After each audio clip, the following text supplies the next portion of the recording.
President Muhammadu Buhari on Wednesday launched the Nigeria Agenda 2050. Hi, welcome to what's happening. This are the top 10 stories. At number 1, President Muhammadu Buhari on Wednesday launched the Nigeria Agenda 2050. The launch took place shortly before the commencement of the Federal Executive Council meeting at the Council Chambers of the Presidential Villa, Abuja. Nigeria Agenda 2050 is a plan aimed at increasing real GDP growth by 7%, creating 165 million new jobs, and reducing the number of Nigerians living in poverty to 2.1 million in 2050 from the 83 million estimated in 2020. At number 2, on Wednesday morning, women and youths blocked the Jos Abuja highway to express their frustration with the frequent attacks by gunmen in Plateau communities, which have resulted in many deaths. The protest was sparked by the recent killing of 2 youths in the Hos community following the killing of 6 miners in Turu Lamba community the previous week.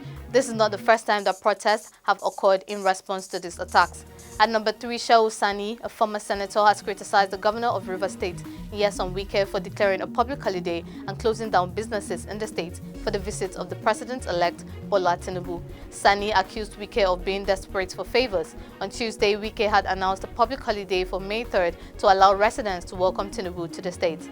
At number 4, the ongoing killings in Takum, Usa, and Yangtu in Taraba states are worrying the Kuteb youth, who claim that more than 250 people have been killed and over 80 communities destroyed. The youth are calling on various authorities such as the Federal Ministry of Humanitarian Affairs, NEMA, Nigeria Border Community Development Agency, and NEDC to intervene and help the affected communities.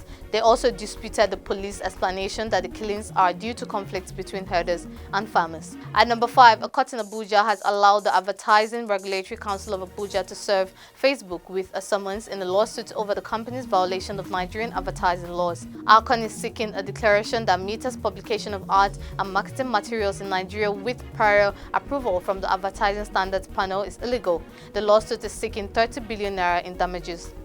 At number 6, the federal government has informed the National Industrial Court that it will respond to ASUU's request for arbitration by May 11th. ASUU has filed a lawsuit against the Minister of Labour and Employment and the Registrar of Trade Unions, challenging the government's alleged threats to withdraw its certificate of registration for not submitting financial reports for almost a decade.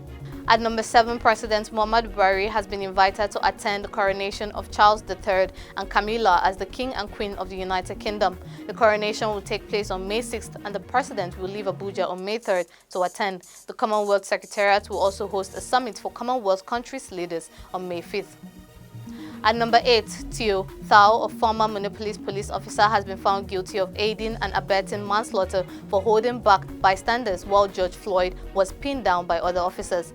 The judge stated that Theo encouraged the dangerous restraint of Mr. Floyd. Theo will remain in custody until August 7th for sentencing. At number 9, the UK has introduced a new strategy to prevent fraud and protect the public from scams, with Prime Minister Rishi Sunak stating that fraud accounts for over 40% of all crime. The strategy includes outlawing SIM farms that allow criminals to send scam texts to many people at once, banning cold calls for financial products, and creating a national fraud squad led by the National Crime Agency and City of London Police with 400 new posts. Finally, at number 10, the European Union has revealed plans to tackle corruption with the blog. The proposals include the creation of a blacklist to punish non-EU individuals accused of corruption worldwide.